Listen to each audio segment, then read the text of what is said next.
So, good morning, everyone, and thanks for joining us today for this webinar, which is all about the Copilot-powered intranet. My name's Jeremy, but I'm pleased to say I'm joined by Alex today, our head of modern work. Hi, Alex. How are you? Thanks for joining us. Good to be here.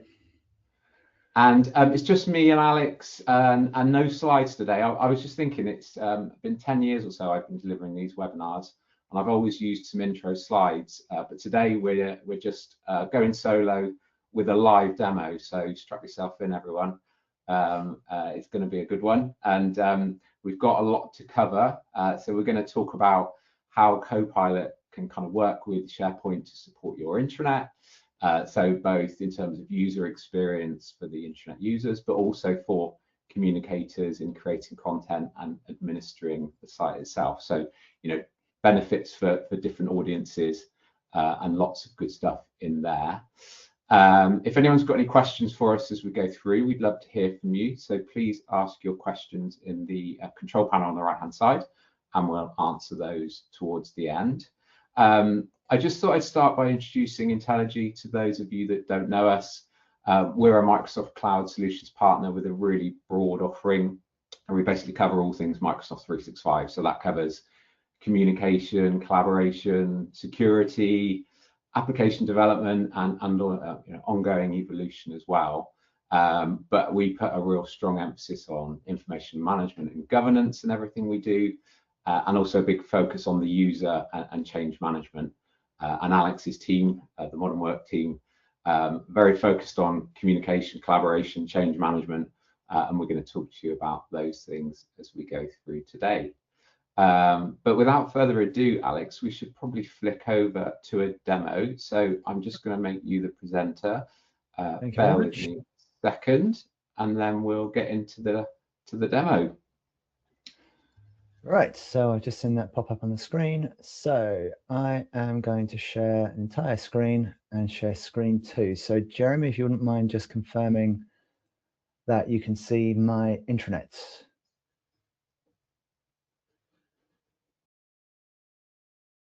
Should be coming up now. Do you see it? With the new SharePoint look as well. Absolutely right. Happy 25th birthday, SharePoint. Have some rounded corners. So this session, as Jeremy said, this is entirely live demonstrations, and so hopefully all will go smoothly. I do find sometimes demos take longer in certain cases, or they're quicker, but they are all entirely live as we go through. So all I can say is that I promise it all worked in rehearsal. There's the one bit that has changed in the last 24 hours, but I'll come to that when I talk through it. But as I go through these demos, the majority of what I'm going to show you does require a license or some sort of payment, whether it's an M365 Copilot license, whether it's Copilot credit packs, whether it's pay-as-you-go. I will try and explain as clearly as I can as I go through. Licensing, as many people know, is not the most enjoyable of topics. It's one of those things that we all just want to be somebody else's problem. But I'll talk through it as much as I can, as clearly as I can as we go through. And in the starting point of this, we have my intranet here, so everything in place, all nice. And we're going to start with just some of the points about how Copilot fits in seamlessly now with SharePoint. So how it's as seamless in SharePoint as it is in Word or PowerPoint or Excel. And this first example here, I'm just going to create a page. And for simplicity, we'll just do a blank page. And what we're going to see here is, so the story is I'm on my intranet and I need to create some more pages for knowledge sharing so that people have resources to come to. And I'm going to be educating my colleagues on change management and how we at Intelegy manage change management. And I've got my text box here and I've got some text that I've already written up here. And so just putting some intros, things like that. But what I want to do, I think this is an intranet. I don't want it to be too wordy. I want it to be concise. So I can highlight my text, and as I have in Word, this is with an M365 Copilot license, by the way, I have my pencil. And so with my pencil, that's where I can start to ask Copilot to help me do things. And so what I'm going to ask Copilot to do is just to reword this to no more than 200 words, just like I might do in Word. So Copilot will now read through this, understand it, and then it's going to suggest the change for me. So it's going to come up with a prompt in a moment, any second now, and it's going to say, right, here you are in 200 words. here's your rewritten paragraphs.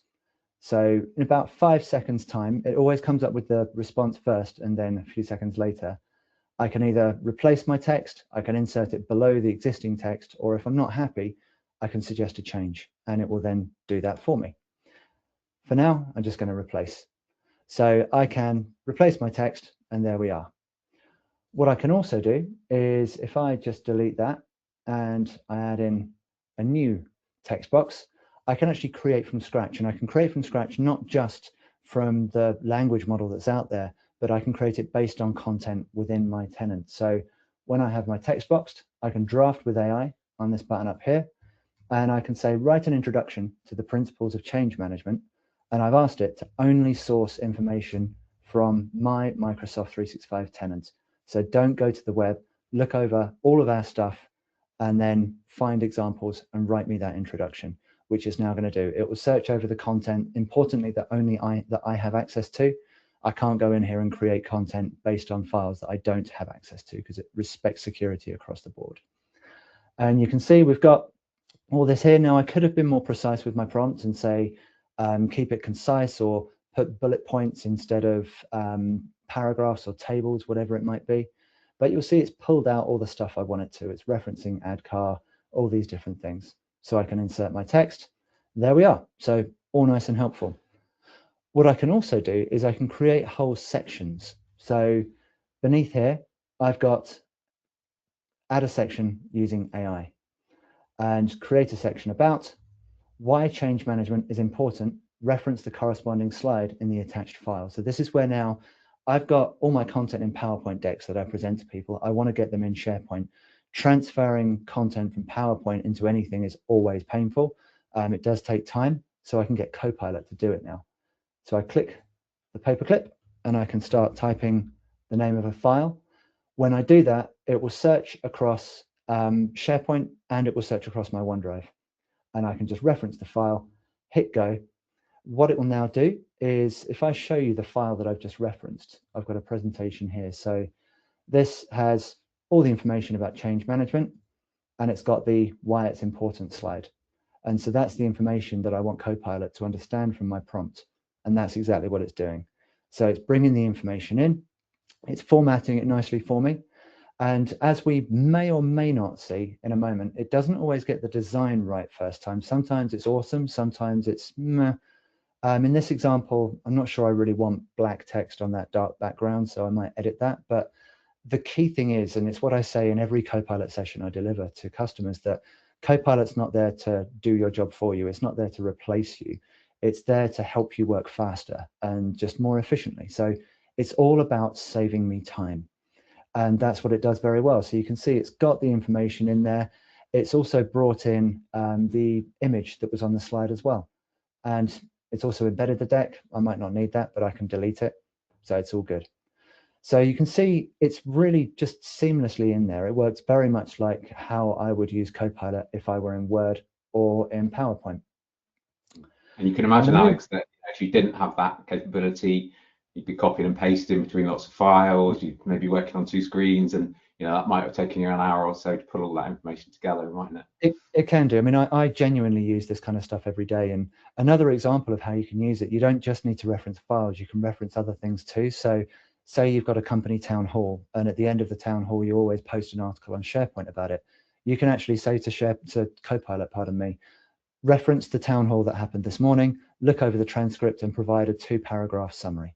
It will then go, it will get your calendar, get that transcript, put it into there. It's brilliant, brilliant time saver. Very good. So the next feature is one that has changed just this week. So this is the Knowledge Agent, or it was called the Knowledge Agent. It's now called AI in SharePoint. And if you have an M365 Copilot license, you will see this down here. So I've got this icon down here, and there are some things about this that I think are brilliant.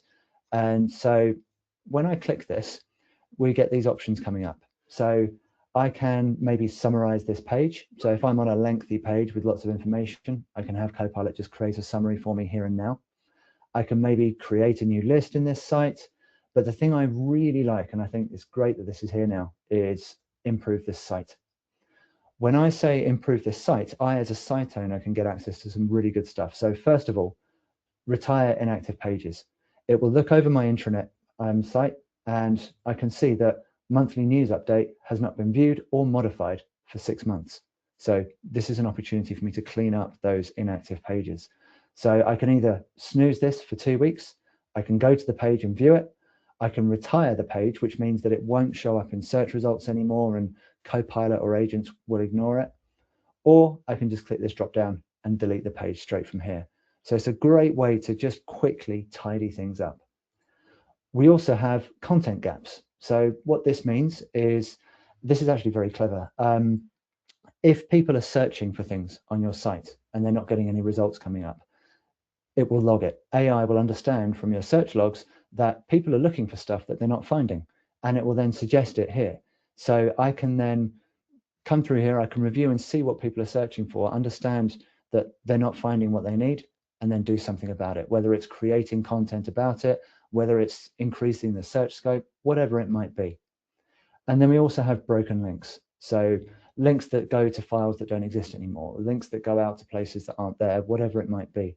Reporting back on all these things to just help me as a site owner find what it is, or sorry, manage my site and make sure that it's working as it should do. Now, one thing that has changed slightly frustratingly in the last 24 hours was there was an option when you create a page that you can just have it build an entire page for you. As of this morning, when I did my final rehearsal, it wasn't there anymore. So the creator page works similarly to the other option as well. So we can come in here, we can add our sections, whatever it might be, and then we can tailor them how we wish. What you can also do with the newly renamed AI in SharePoint feature is, if I come into this policies area, I've got a policies library here, and I've just created it. It's just a vanilla library. I've added in my documents. I maybe want some help in thinking how I can manage this library, how I can have different ways of just managing content in there. When I'm in a library and I click on this option, I can do things like asking a question. I can ask a question about the content in this library. I can create a new view from here, set up rules. So for example, when a new document's added, I might get an email or other simple things like that. But I can also create columns. So when I click to create autofill columns, it's going to look over this model, it's going to understand the documents, it's going to figure out what they are, and it's going to suggest to me 3 columns. So in here, we've got policies. There's 2 HR policies and 1 IT policy. So it's going to realize that, it's going to suggest these columns to me, and then say, okay, this is how I think you should manage the content within this area. It will, hopefully, in a moment, there we are, analyzing library and documents to recommend columns. It will probably give me a departmental association. It will give an allocation of who would be responsible for this file and maybe its review frequency. Thankfully, it did exactly what I said. And you can see it suggested policy category, the review frequency.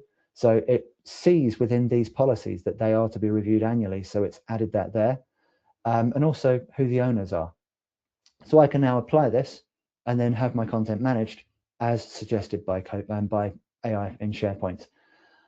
So there may be, I don't know if there's any knowledge managers in the audience here today that may have just felt their pulses rise ever so sharply at the thought of having people having their own classification models across stuff and things like that. And it's a valid concern, because anyone that's worked with us before knows that we do place a strong emphasis on consistency when it comes to the management of content across sites. And this can throw that off a little bit. And so it is a valid worry. So I would say if you use this, it's more for sort of single use areas. So if it's a one-off thing that doesn't exist in multiple places where you've got similar content, this is excellent for helping you manage things in your own project document libraries, whatever it might be, but maintaining the rules that we have. I should also just point out that as it currently stands, this feature with the AI in SharePoint uses what's called an anthropic language model. So that's anthropic, meaning that it's the people that own Claude. But the key thing to note is with that, your queries that go through this feature may be processed by systems outside of the UK and EU. It won't store your data out there. It doesn't train the large language model at all. And so everything is still stored within your tenant, but it may be processed out of there. So that's a consideration that you need to keep in mind. So you have to choose to opt in to allow this.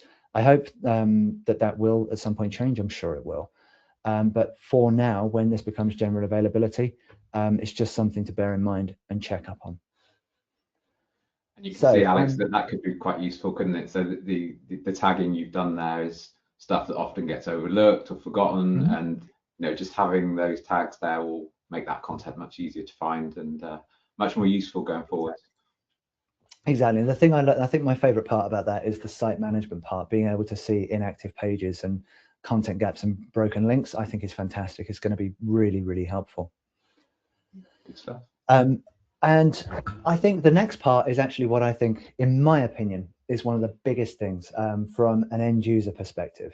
And that's the incorporation of agents within SharePoint. So for those who may not be familiar, agents are just custom personal assistants. You can build them to focus on certain subject matters or certain physical areas of content, have them interrogate that content and bring stuff back. And they are really, really good. And what I'm about to show you, I think, is the real big change that's coming to behaviors and expectations with intranets. So every intranet we build has a search experience. So you'll see here, if I run a search from the homepage of this intranet, I'm searching for what everyone always wants on an intranet: policies, procedures, guidelines, templates, etc. So I can run my search, and then I can filter my free text search based on departments or based on the document type, whatever it may be. This still has a place, and it will have a place for a long time, but the behavior can change now. So if I just edit my page and show you how this can be done, if I just close that and I come down here, I go to my toolbox and I go to my web parts that I can add, you'll see we've got this new AI section. So I've got agent link and FAQ. I'll come back to FAQ in a bit, but agent link. So I've created an agent and I can then add it to my SharePoint site. So I'll add policy helper and I won't show the title, and I'll republish. Now, why this is such a big behavioral shift is, in the past, if I needed something, I'm looking over, we stick with policies, for example, I think about the file that I want. I think about the keywords that I need to search for that will be contained in that file when I'm using the search experience. I find that file, I open it, I browse, I get my information, happy days. But now I don't need to think about the file. I don't need to think about where it is. I need to think about what I want. So I've got a simple question. Should I cover my tattoos when I'm visiting a client or presenting a webinar even? I've just got a problem. And so I ask my question and I get my answer. This agent is going to look over all of our policies. It's going to come back with yes. It's understood the nature of my question, and it's understood that there's a dress code policy. That's clearly the one that's relevant to my query. And so here we go. It's given me the information, but importantly, it has linked through to the document itself as well. And I genuinely believe that this is where things are going as far as search goes. I mean, in my personal world, I hardly ever use search engines now. I always use AI. And the same thing is going to happen at work with these as well. Now, the agent here doesn't necessarily have to be exclusively in SharePoint as well, because SharePoint in our intranet, our intranet holds the content, it manages the content, it's got life cycle, we've got single source of truth, we've got all these good rules that we've got in place to make sure it's managed right. We have the links to our agents that we've added, but we can also access that elsewhere. So I could be in Teams, for example, and I can ask a question of that exact same agent and get the right answer, linking it through to the dress code policy. We could have a Teams conversation in our HR team, for example. We're talking about something and I think, oh, I don't know. I can mention the policy agent, ask a question, it will join the conversation and bring it back. But all the content is managed on our intranet and it's all working nicely. So these can be added.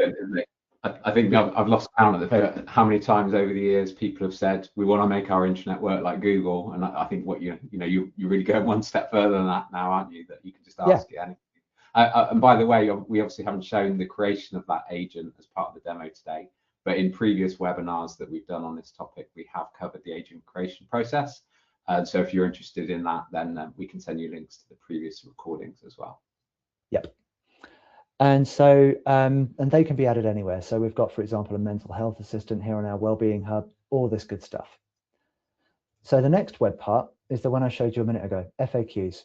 a lot of intranets that we work on, we get asked about FAQs and having just quick places people can go to for those really common questions. And there's a new web part that's in here that you need a Copilot license to create it, but you don't need a Copilot license to consume the information it creates.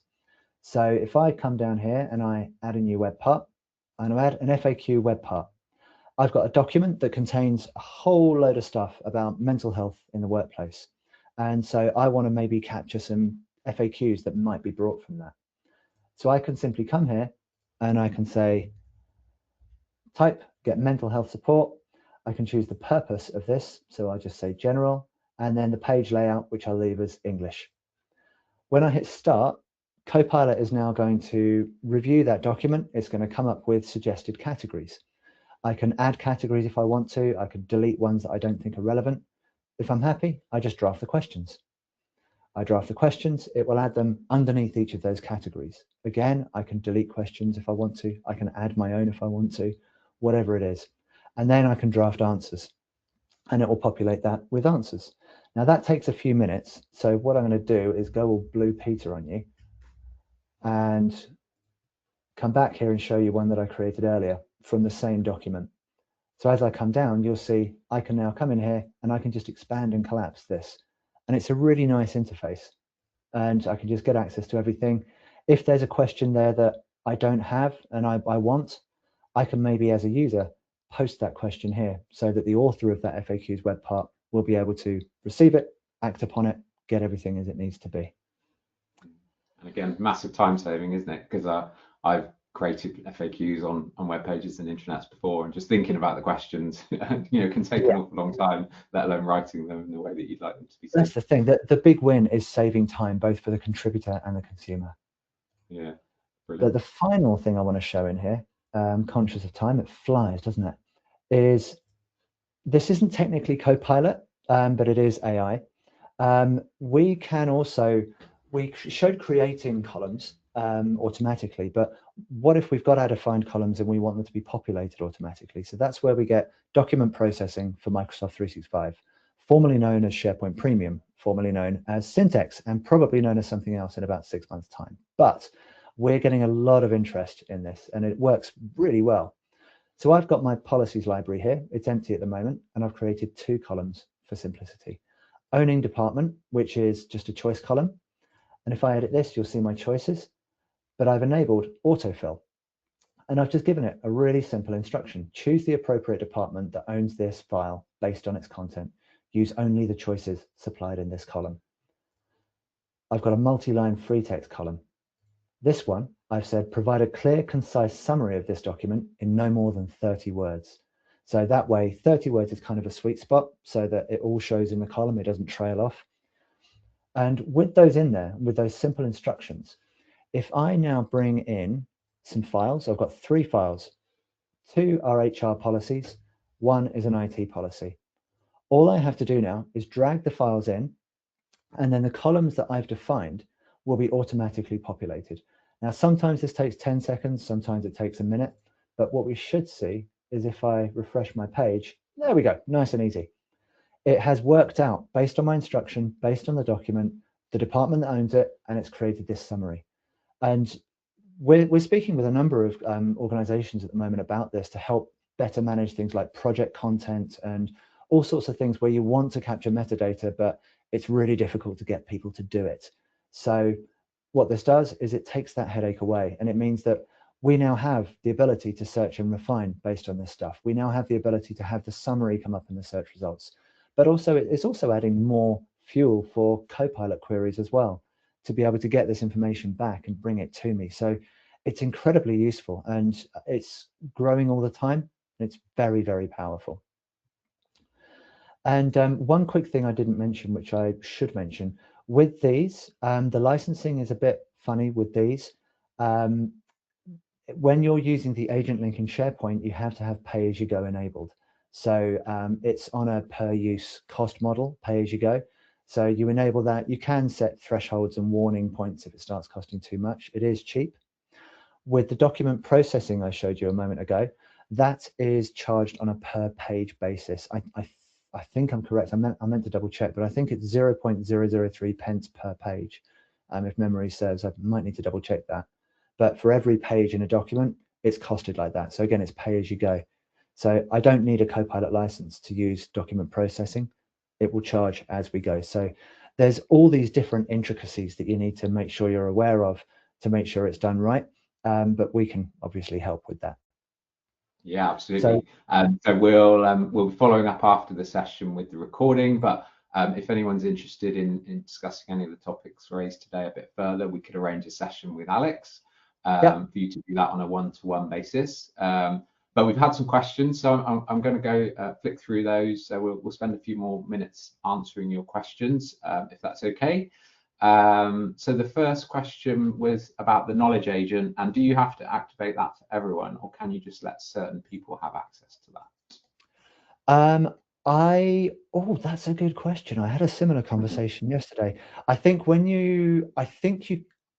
need to just double check this to be sure, but I think it can be enabled for certain people. But if you opt into the Anthropic model, which could process outside of the organization, that's a tenant-wide setting. So that cannot be targeted. Okay, thank you. Good question here for you, Alex, that might put you on the spot. What is the feature you find most useful, you use most often? Presuming that's in SharePoint. In SharePoint, the thing I find most useful. Or is it overall in Copilot? I think Copilot related, but yeah, perhaps answer it in both ways. Okay, Copilot related. The thing I love using Copilot for is helping prepare for presentations. So I will often put together slide decks, and then I'll say to Copilot, can you read my deck and then give me some examples of questions people might ask and things like that. And so that I find very useful. I also find it very useful for the initial creation. I do a lot of writing in my work, and sometimes I get a bit of writer's block. And so I'll have Copilot help me at the start to get me rhythm. Once I've got rhythm, I'm fine.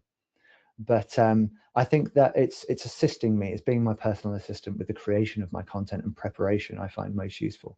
But agents are the thing that I get most excited about, I think, with the stuff you can do in there. Fantastic.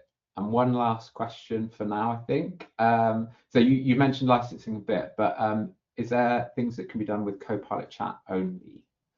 If you're only on Copilot Chat, you are limited because obviously if you want to use agents in SharePoint, that's pay as you go. You can, if you do have agents that you access through, say, Teams or Office.com that source intranet data, you can have credit packs. So you can buy credit packs that give you, I think it's 25,000 credits a month. And then you can assign that to the agent. So even with a Copilot Chat license, you can still access those agents. As far as using Copilot in SharePoint, as I've shown today, you can't really do that. You can't do the content creation and in-place editing that I showed before. So it is limited, but you can have select individuals with an M365 Copilot license that do all that for the benefit of the consumer of the information. Great. And one more just popped up, which is a good question as well. Are there ways to caveat the information produced by agents, with a disclaimer, for example? Yeah, it's all in the instructions. So you can have, when you launch agents, you can have them welcome you with a particular message. And so, for example, with that mental health one I showed before, you could have that start with a message that says, words to the effect of everything in here is confidential, but for anything that is of this nature, please go and speak to somebody, those kind of things. You can also give the right instructions in the responses so that based on certain types of question and certain answers, do it in a certain way. You can also tailor the response based on the tone of language as well, or the style of language. Some people set up agents so that it references their style of speaking, their tone of speaking, so that every response makes it sound like it's coming from them. Or you can sort of tailor it down, whatever you want it to be. It's all in the instructions. Fantastic. All right, well, I think that brings us to a close. So we've covered a lot there in the last half an hour or so. So yeah, we'd love to hear from you if there's any more information you need. But for today and for now, thank you ever so much for joining us. We hope you found it useful, and we look forward to seeing you all again soon. And thanks, Alex. Good stuff. Thank you very much. Thanks very much for coming, everyone. Cheers. Take care. Bye now. Bye.